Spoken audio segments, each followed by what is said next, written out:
ہمارے چینل میں خوش آمدید۔ تو چلیے شروع کرتے ہیں آج کی کہانی۔ میری 16 سال کی عمر میں ہی شادی ہو گئی تھی۔ سسرال آئی تو پتہ چلا ماں باپ کے گھر جیسے آسان زندگی ہوتی ہے ویسی سسرال میں نہیں ہوتی۔ یہاں بہو کے ہر کام پر نظر رکھی جاتی ہے، چھوٹی چھوٹی باتوں پر نکتہ چینی کی جاتی ہے۔ خیر اماں ابا تو اپنے فرض سے سبکدوش ہو گئے تھے، مگر میرے لیے اصل زندگی کا آغاز ہو گیا تھا۔ میرے شوہر عمران ایک آفس میں معمولی سے ہیڈ کلرک تھے۔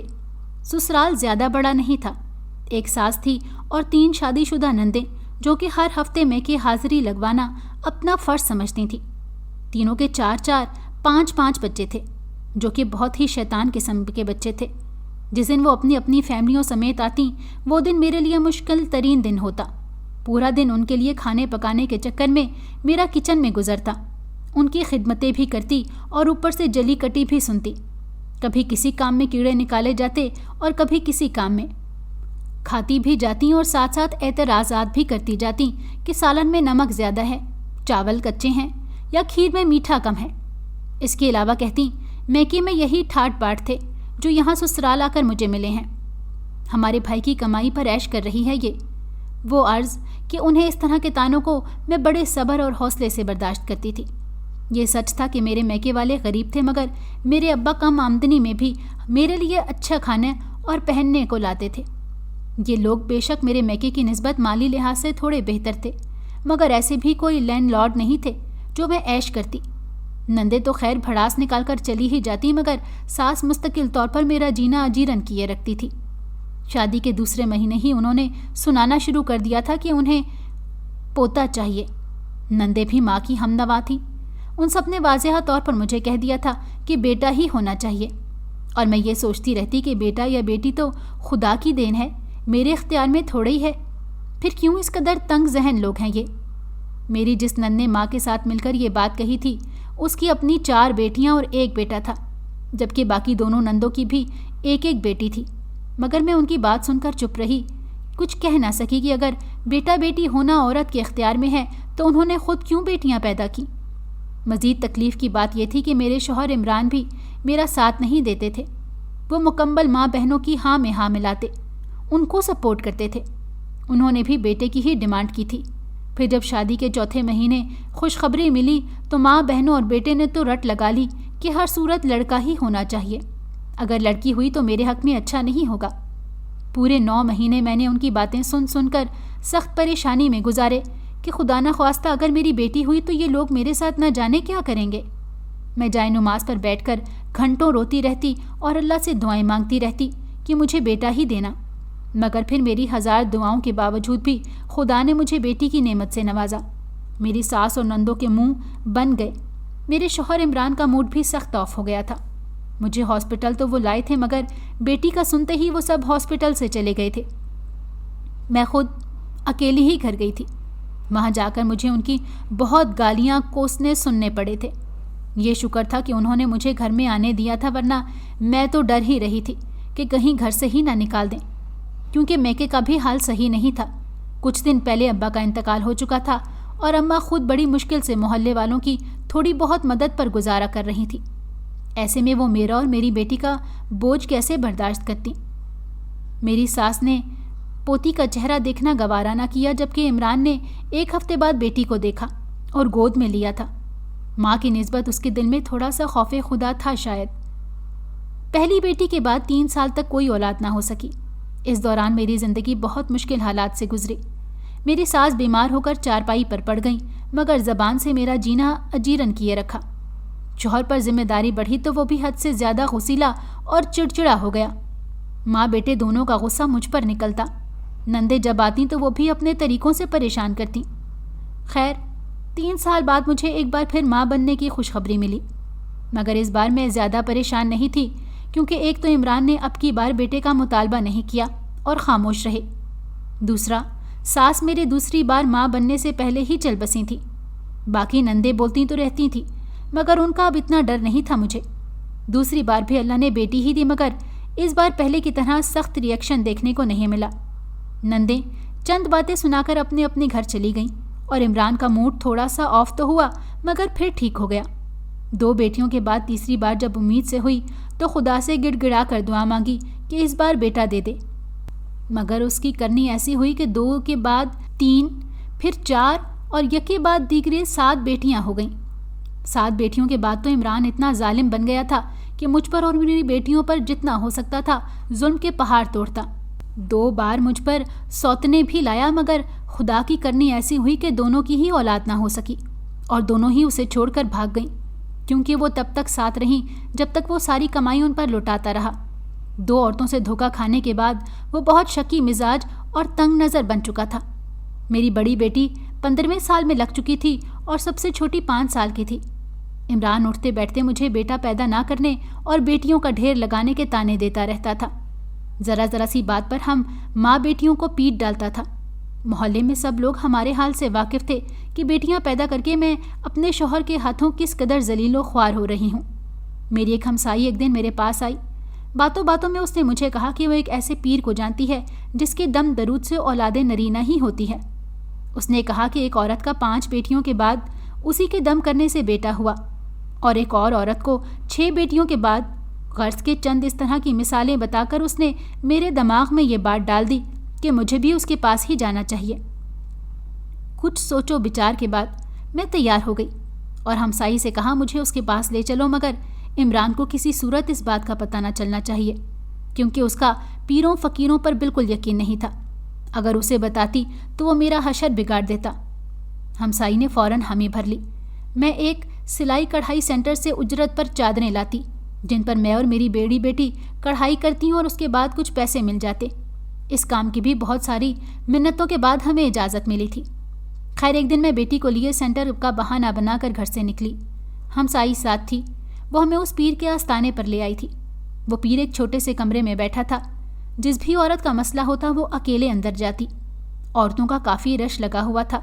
ہم بھی جا کر بیٹھ گئیں اور اپنی باری کا انتظار کرنے لگیں۔ جب میری باری پر مجھے اندر جانے کے لیے کہا گیا تو میں نے بیٹی کو باہر ہمسائی کے ساتھ بٹھایا اور خود اندر گئی۔ وہ پیر تقریباً 40-45 سال کا شخص تھا۔ اس نے مجھ سے مسئلہ پوچھا۔ جب میں نے رو رو کر ساری بات بتائی تو کہنے لگا، بی بی میں تمہارا حساب کرتا ہوں، پھر پتہ چل جائے گا کہ تمہارا بیٹا ہے یا نہیں، مگر یہ بتاؤ اپنے شوہر کے ساتھ تو نہیں آئی ہو؟ اس نے نہ جانے کیوں یہ بات پوچھی تو میں نے فوراً کہا، نہیں پیر صاحب، میں اپنی بڑی بیٹی کے ساتھ آئی ہوں۔ تو اس نے کہا، کیا عمر ہے تیری بیٹی کی؟ میں تیرا حساب کرتا ہوں، مگر اس سے پہلے اپنے تمام بچوں کے نام اور ان کی عمریں بتاتی جاؤ۔ مجھے کہنے کے ساتھ ہی اس نے اپنی حساب والی کتاب پر لکھنا شروع کر دیا۔ میں نے تمام بچوں کے نام، عمریں، اپنا اور شوہر کا نام جیسا کہ وہ پوچھ رہا تھا اسے بتاتی گئی۔ جواب میں اس نے مجھے ایک بہت ہی عجیب و غریب ناقابل یقین بات کہی، جسے سن کر پہلے تو میرا شدید غصے سے برا حال ہو گیا، مگر پھر آہستہ آہستہ وہ مجھے سمجھاتا رہا کہ اگر تمہیں اپنی زندگی آسان بنانی ہے، اپنے شوہر کو چوتھی شادی سے روکنا ہے تو تمہیں یہ قدم اٹھانا ہوگا۔ اس پیر نے مجھے 2 دن کا وقت دیا سوچنے کے لیے۔ میں سخت حیران پریشان سی گھر آ گئی۔ ہمسائی نے مجھ سے پوچھا، مگر میں نے دم کا بہانہ کر کے ٹال دیا، کیونکہ یہ بات میں کسی سے بھی نہیں کہہ سکتی تھی۔ گھر میں آ کر میں سارا ٹائم اس بارے میں سوچتی رہی، مگر دل نہیں مان رہا تھا ایسا گناہ کرنے کو۔ مگر شام کو پھر کچھ ایسا ہوا کہ میں خود غرض ہو کر اپنا فیصلہ بدلنے پر مجبور ہو گئی۔ ہوا کچھ یوں کہ شام کو عمران جب دفتر سے گھر واپس آیا تو اس نے کہا کہ وہ چوتھی شادی کرنے کا ارادہ رکھتا ہے، کیونکہ میں اسے بیٹا نہیں دے سکی، اور ساتھ یہ کہا کہ چوتھی شادی کرنے کے بعد وہ مجھے طلاق دے دے گا اور میری بیٹیوں سمیت مجھے گھر سے نکال دے گا۔ عمران کی یہ بات سن کر میرے پیروں تلے سے زمین نکل گئی کہ اگر اس نے مجھے طلاق دے کر بیٹیوں سمیت گھر سے نکال دیا تو میں کہاں جاؤں گی؟ 7 بیٹیوں کو لیے، جن میں 3 جوان تھیں۔ شوہر کے گھر کے علاوہ تو میرے پاس کوئی گھر بھی نہیں تھا، نہ ماں باپ کا سایہ تھا سر پر۔ ایسے میں کہاں جاتی اپنی بیٹیوں کو؟ بھلا عمران کے سنگ دلانہ فیصلے نے مجھے وہ فیصلہ کرنے پر مجبور کر دیا جس کے لیے میرا دل و دماغ سوچنے کو بھی تیار نہیں تھا۔ میں عمران کے پیروں میں گر گئی اور اسے کہا کہ وہ مجھے اس بار کی مہلت دے دے۔ اگر اس بار میں بیٹا پیدا نہ کر سکی تو پھر اس کے بعد وہ بے شک مجھے طلاق دے کر اور شادی کر سکتا ہے۔ میری منتوں سے عمران مان گیا اور دوسرے ہی دن میں چھپتے چھپاتے اس پیر کے پاس پہنچ گئی۔ آنسوؤں بھری نظروں سے دیکھتے ہوئے میں نے اپنی رضامندی کا اندیا دیا تو اس نے مسکرا کر تسلی دی کہ گھبراؤ نہیں، کسی کو بھی ذرا سا بھی شک نہیں ہوگا، بس جیسے جیسے میں کہتا جاؤں ویسے ویسے کرتی جانا۔ 2 دن بعد ٹھیک 12 بجے اپنی بیٹی کو لے کر آ جانا۔ میں ہاں بول کر خاموشی سے گھر آ گئی۔ میرے دل و دماغ میں جنگ چھڑی ہوئی تھی۔ دل کہتا تھا کیسی خود غرض ماں ہو تم، اپنا گھر بچانے کے لیے بیٹی کی زندگی تباہ کر رہی ہو، مگر دماغ کہتا تھا نہیں، تم صرف خود کو ہی تو نہیں اپنی اولاد کو بھی در در کی ٹھوکریں کھانے سے بچاؤ گی۔ دوسرے دن عمران کے دفتر جانے کے بعد میں اپنی بڑی بیٹی جس کا نام مہرو تھا اسے لے کر پیر صاحب کے پاس پہنچ گئی۔ آج کے دن چھٹی ہوتی تھی اور لوگوں کو دم درود نہیں کرتا تھا، صرف چند مخصوص لوگوں سے ہی ملتا تھا۔ جب میں اپنی بیٹی کو لیے وہاں پہنچی تو سوائے پیر کے ایک چیلے اور پیر کے وہاں کوئی نہیں تھا۔ چیلے نے میری آنے کی اطلاع پیر کو دی تو اس نے ہمیں اندر بلا لیا، پھر پانی کے 2 گلاسوں پر کچھ پڑھتا رہا، پھر ایک گلاس اٹھا کر مجھے دیا اور ایک میری بیٹی کو دے کر کہا پی لو اسے تم دونوں۔ میں نے عقیدت سے وہ گلاس لے کر پی لیا۔ پانی پینے کے بعد اس نے مجھے کہا بی بی ساتھ والے کمرے میں چلی جاؤ، میں عمل شروع کر رہا ہوں، بیٹی تمہاری یہیں رہے گی، عمل کے دوران اس کا ہونا بہت ضروری ہے۔ میں نے فوراً پیر کی بات پر عمل کیا اور دوسرے کمرے میں آ گئی۔ یہاں اس کے چیلے نے مجھے قالین پر گھٹنوں کے بل بیٹھنے کو کہا اور پھر خود بھی کچھ فاصلے پر آلتی پالتی مار کر بیٹھ گیا اور عمل شروع کر دیا، مگر عمل شروع کرنے سے پہلے اس نے مجھے ہدایت کی عمل کے دوران نہ تو میں بولوں اور نہ وہاں سے اٹھوں۔ میں نے چپ چاپ اس کی ہدایت پر عمل کیا۔ کافی دیر تک وہ ایسے آنکھیں بند کیے پڑتا رہا، پھر بیچ بیچ میں سے آنکھیں کھول کر مجھ پر بھی پھونک مار لیتا تھا۔ تقریباً 1 گھنٹے بعد اس نے عمل مکمل کیا اور مجھے دوسرے کمرے میں جانے کو کہا جہاں میری بیٹی پیر صاحب کے ساتھ تھی۔ جب میں آئی تو پیر صاحب کچھ پڑھ رہے تھے جن کو میری بیٹی ان کے پیچھے دہرا رہی تھی۔ کچھ دیر بعد پیر صاحب نے آنکھیں کھول کر مجھے دیکھتے ہوئے کہا مبارک ہو، چلے کا پہلا دن خیر خیریت سے مکمل ہو گیا ہے، مسلسل 10 دنوں تک یہ عمل کرنا ہے، اس کے ٹھیک 5 دن بعد تمہیں مراد پوری ہونے کی خوشخبری مل جائے گی، مگر یاد رہے آخری عمل مجھے تمہارے گھر جا کر ہی کرنا ہوگا۔ پیر کے کہنے پر میں نے انہیں پریشان نظروں سے دیکھتے ہوئے کہا پیر صاحب مجھے بہت ڈر لگ رہا ہے، کہیں کسی کو پتہ تو نہیں چل جائے گا۔ تو وہ ڈانٹ کر کہنے لگے بی بی تم پاگل ہو کیا، یہ عمل میں پہلی بار نہیں کر رہا، کتنی عورتوں کے لیے کر چکا ہوں، باہر والوں کو تو کیا ان کے گھر والوں کو بھی آج تک کانوں کان خبر نہیں ہو سکی، اور آج تک وہ بڑے مزے سے ان بچوں کے ساتھ زندگی گزار رہی ہیں۔ پیر کے ان الفاظ پر مجھے کچھ تسلی تو ہوئی مگر ڈر بھی لگ رہا تھا، بلکہ یہ سوچ سوچ کر پریشان ہو رہی تھی کہ اگر ایسا کچھ ہو گیا تو عمران سے کیسے چھپا سکوں گی، آخر کسی نہ کسی ٹائم تو وہ بھی گھر میں رہتا ہے، ایسے میں اگر وہ پھانپ گیا تو میں کیا جواب دوں گی، کہیں کچھ الٹا ہی نہ ہو جائے۔ یہ تشویش مجھے کھائے جا رہی تھی، کیونکہ میرا عمران کو پتہ چلتا تو کوئی مسئلہ نہیں تھا، کیونکہ وہ تو میں نے خود بھی اسے بتانا ہی تھا، مگر مہرو کو مجھے اس سے ہر حال میں چھپانا تھا۔ لیکن پھر خدا نے میری سن لی اور اس کا حل بھی مل گیا۔ عمران نے مجھے کہا کہ کمپنی کی طرف سے اسے 1 سال کے لیے دبئی بھیجا جا رہا ہے۔ یہ اس کمپنی میں عمران کو 3 سال پہلے نوکری ملی تھی، جب وہ کلرک کی ملازمت سے ریٹائر ہوا تھا۔ ایسے وقت میں عمران اگر دبئی چلا جاتا تو میرے لیے یہ بہت اچھا ہوتا۔ دوسرے دن پھر میں بیٹی کو لیے پیر صاحب کے آستانے پر پہنچی۔ انہوں نے ہم دونوں کے ساتھ کل والا عمل کیا۔ اسی طرح تقریباً 10 دنوں تک میں مہرو کو لے کر جاتی رہی تھی۔ ایک بات میں نے نوٹ کی تھی کہ جب میں مہرو کو پیر صاحب کے پاس سے واپس لے کر آتی تو اس کی آنکھیں بہت سرخ ہوتی اور وہ کافی خوش لگ رہی ہوتی تھی۔ یہ بات جب میں نے پیر صاحب سے پوچھی تو اس نے کہا کہ یہ وظیفے کے عمل کی وجہ سے ایسا ہو رہا ہے۔ وظیفے کے 10 دن پورے ہو چکے تھے، 11ویں دن پیر صاحب نے میرے گھر آنا تھا۔ میں عمران کے گھر میں نہ ہونے کی دعائیں مانگ رہی تھی کہ اسی دن ہی اس کی دبئی کی سیٹ کمپنی والوں نے کنفرم کرا دی اور وہ شام کو چلا گیا، مگر جانے سے پہلے وہ مجھے خاصی بڑی رقم اور اپنی ماں کے زیورات دے کر گیا اور کہا کہ اس کے آنے تک اس کی حفاظت کروں۔ گھر کے خرچے کے پیسے وہ مجھے الگ سے دے کر گیا تھا۔ عمران کے جانے کے بعد اسی رات میں نے پیر کو بلا لیا۔ اس نے کہا اگر گھر میں مال و زر ہے تو اسے نکال کر سامنے رکھ دو، میں اس پر بھی پھونک ماروں گا ورنہ عمل میں رکاوٹ ہوگی، اور ایک الگ کمرہ دو مجھے جہاں میں اور میرا چیلا بیٹھ کر عمل کریں گے، اور اپنی بڑی بیٹی کو بھی بھیج دو اسی کمرے میں، اور ساتھ ہی ایک بوتل پانی کی، یہ دم والا پانی ہے، اسے خود بھی پی لو اور اپنے سارے بچوں کو بھی پلا دو۔ حرض کہ وہ جیسا کہتا گیا میں کرتی گئی۔ پیر صاحب کے مطابق صبح 7 کے وقت عمل مکمل ہوگا اور وہ چلے جائیں گے۔ اس کے ٹھیک 3 دن بعد مجھے خوشخبری مل جائے گی۔ میں بے وقوف سادہ لو عورت اس کی باتوں پر یقین کرتی گئی، مگر صبح جب اٹھے تو سب کے سر بھاری ہو رہے تھے۔ کچھ سمجھ نہیں آ رہا تھا کہ کیا ہوا۔ وہ پیر اور اس کا چیلا جا چکے تھے۔ میری رقم اور گہنوں والا باکس بھی غائب تھا۔ میرے سر پر آسمان گر پڑا تھا. میں پوری طرح سے لٹ گئی تھی. اس جعلی پیر کی اصلیت سمجھنے میں مجھے بہت ٹائم لگا تھا. میں بھاگتی ہوئی اس کے آستانے پر پہنچی تو وہاں تالا لگا ہوا تھا. میں وہیں بیٹھی روتی رہی.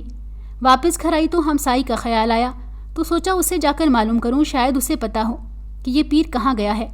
مگر وہ بھی میری طرح اس دھوکے باز سے لٹ چکی تھی اور اس نے ہاتھ جوڑ کر مجھے کہا کہ میں خاموش ہو جاؤں، ورنہ اس کے شوہر کو اگر پتہ چل گیا کہ اس پیر کے پاس تمہیں بھیجنے اور خود بھی اس کے ہاتھوں دھوکہ کھانے والی میں تھی تو وہ مجھے طلاق دے دے گا. میری اپنی صورتحال بھی ایسی ہی تھی. اگر عمران کو پتہ چل جاتا تو وہ بھی کچھ ایسا ہی کرتا میرے ساتھ. سو میں ڈر کے مارے خاموش رہی. اس جعلی پیر کو بددعائیں دینے کے علاوہ کچھ نہ کر سکتی تھی اور اس بات پر بھی شکر ادا کرتی کہ عمران دبئی چلا گیا تھا، ورنہ اگر وہ یہیں ہوتا اور اسے پتہ چل جاتا تو نہ جانے کیسی قیامت آتی. اپنے پیسے زیور لوٹنے کے غم اور اسے گالیاں اور بددعائیں دینے کی مصروفیات میں یہ تو میں نے سوچا ہی نہیں کہ وہ کمینہ میری بیٹی پر کون سا عمل کر رہا تھا بھلا. میں بس دن رات یہی سوچتی رہتی تھی کہ عمران جب واپس آ کر مجھ سے رقم اور پیسوں کا مطالبہ کرے گا تو کیا جواب دوں گی. میری ہمسائی میری رازدار تھی. ہم دونوں ہی افسوس کرتی تھیں کہ کاش ایک دوسرے سے پہلے ہی شیئر کر دیتی تو کم از کم لٹنے سے ہی بچ جاتی. ہمسائی کو میں نے اپنی بیٹی والی بات نہیں بتائی تھی کیونکہ وہ بتانے لائق ہی نہیں تھی. اگر کسی کو پتہ چلتا تو وہ سب سے پہلے مجھ پر تھو تھو کرتا کہ ماں ہو کر میں اس قدر کیسے گر گئی. اس لیے میں نے وہ بات چھپانے میں ہی عافیت سمجھی اور ہمسائی سے کہا کہ اس پیر نے کہا تھا کہ وہ کوئی عمل کرے گا جس سے مجھے بیٹا ہوگا. اصل حقیقت چھپا لی تھی میں نے، لیکن مجھے نہیں پتا تھا کہ میرے چھپانے سے کچھ نہیں ہوگا. حقیقت ایک دن سب کے سامنے خود ہی کھل جائے گی. ہوا کچھ یوں کہ 8ویں دن ہی عمران اچانک واپس آ گیا. میں اسے دیکھ کر سخت پریشان ہو گئی. وہ تو 1 سال کا کہہ کر گیا تھا، پھر 8 دن بعد واپس کیسے آ گیا؟ میں نے جب اس سے پوچھا تو اس نے کہا کمپنی کا نقصان ہوا ہے جس کی وجہ سے دبئی میں جتنے بھی ان کے ورکرز تھے انہیں واپس بلا لیا گیا. اب حالات اچھے ہوں گے تو ہمیں دوبارہ بھیجا جائے گا. اس کی بات سن کر میں خاموش ہو گئی اور دل میں دعائیں کرتی رہی کہ یا اللہ کمپنی جلدی سے اسے واپس دبئی بھیج دے، کیونکہ مجھے ہر وقت دھڑکا لگا رہتا کہ وہ کہیں پیسوں کا ہی نہ پوچھ لے. اگرچہ میں نے بہانہ سوچ لیا تھا کہ کہہ دوں گی اس کے جانے کے بعد چوری ہو گئی تھی اور ڈر کی وجہ سے اسے میں نے یہ بات نہیں بتائی تھی، مگر پھر بھی خوف بہت تھا کہ نہ جانے یہ بات سن کر کیا قہر مچائے گا. اور پھر ایک دن وہی ہوا جس کا مجھے ڈر تھا. رات کے کھانے کے بعد اس نے اچانک مجھے کہا کہ وہ باکس لے آؤ جو تمہیں رکھنے کو دیا تھا. میرے تو چہرے کی رنگت ہی اڑ گئی، جسم کانپنے لگا اور ڈرتے ڈرتے میں نے جب کہا کہ چوری ہو گیا تو وہ غیظ و غضب میں مجھے دیکھنے لگا. مگر اس سے پہلے کہ وہ کچھ کہتا میری بڑی بیٹی مہرو چکرا کر گر پڑی اور بے ہوش ہو گئی. گلی کے نکڑ پر ڈاکٹر کا کلینک تھا. عمران اسے بلا لایا اور معائنہ کرنے کے بعد ڈاکٹر نے جو خبر دی اسے سن کر میرے سار پر 7 آسمان گر پڑے تھے. عمران نے ڈنڈے سے مجھے اور میری بیٹی کو پیٹنا شروع کر دیا. پورا محلہ جمع ہو گیا. میں شرمندگی کے مارے زمین میں گڑی جا رہی تھی. اس نے مجھے بالوں سے پکڑ کر گھسیٹا. مہرو کو بھی بہت مارا. وہ بے ہوش ہو گئی. مجھے بھی سخت چوٹیں آئیں. جس بات کو میں چھپا رہی تھی وہ مجھے پورے محلے والوں کے سامنے عمران کو بتانی پڑی. اس نے وہیں کھڑے کھڑے مجھے طلاق دے کر گھر سے نکال دیا اور ساتھ میں مہرو کو بھی. 2-3 دن ہمیں محلے والوں نے پناہ دی اور پھر دھکے کھاتے کھاتے ہم دارالامان میں پہنچ گئیں. باقی بچے عمران کے پاس تھے. میں نہیں جانتی تھی کہ وہ کس حال میں تھے. ایک دن وہی ہمسائی دارالامان میں ہم سے ملنے آئی. بہت شرمندہ تھی کہ کاش میں نہ مشورہ دیتی تمہیں اس پیر کے پاس جانے کا اور نہ تم یوں لٹتی، نہ تمہاری بیٹی کی زندگی برباد ہوتی، نہ تمہارا گھر اجڑتا. ساتھ ہی وہ مجھ سے بار بار کہتی فاطمہ تم اتنی بے وقوف کیسے ہو سکتی ہو؟ جب اس پیر نے تمہیں کہا کہ بچہ تمہارا ہوگا لیکن پیدا تمہاری بیٹی کرے گی، کیا تم نے ایک بار بھی نہیں سوچا کہ کوئی عورت کسی مرد کے چھوئے بنا بچہ کیسے پیدا کر سکتی؟ تم اتنی بھولی اتنی سادہ کیسے ہو سکتی ہو؟ ہمسائی بار بار حیران ہو کر کہتی اور میں شرمسار ہو کر نظریں جھکا لیتی. واقعی میں نے ایک بار بھی یہ بات نہیں سوچی تھی. اس فراڈیے نے مجھے کہا کہ وہ کوئی عمل کرے گا جس کی بدولت میری بیٹی کو بچہ ہوگا، مگر پتہ کسی کو نہیں چلے گا. وہ اپنے عمل سے ہی بچے کو مجھ میں منتقل کر دے گا اور میں نے بے وقوف بن کر یقین کرتی گئی اس کی باتوں پر. ایک بار بھی نہیں سوچا کہ وہ میری بیٹی کو اکیلے کمرے میں کیوں بلاتا تھا. کچھ عرصے بعد ہمسائی دوبارہ آئی اور بتایا کہ اس جعلی پیر کو پولیس نے گرفتار کر لیا جو عورتوں کو نشہ آور ادویات پلا کر ان سے زیادتی کرتا اور پیسے بھی لوٹتا. اتنے عرصے میں پہلی بار ذرا خوشی ملی. اب میں اور میری بیٹی مہرو کئی سالوں سے دارالامان میں رہیں. یہاں مہرو پڑھ بھی رہی ہے اور ہنر بھی سیکھ رہی ہے. اور پیر کی وجہ سے جو مصیبت اس کے گلے پڑی تھی اس سے بھی اس کی تبھی جان چھوٹ گئی تھی جب عمران نے اسے مارا تھا۔ میرے باقی بچے کبھی کبھار باپ سے چھپ کر ملنے آ جاتے ہیں۔ ماضی کی تلخ یادوں کے ساتھ جیتے ہوئے میں اپنی زندگی کے دن پورے کر رہی ہوں۔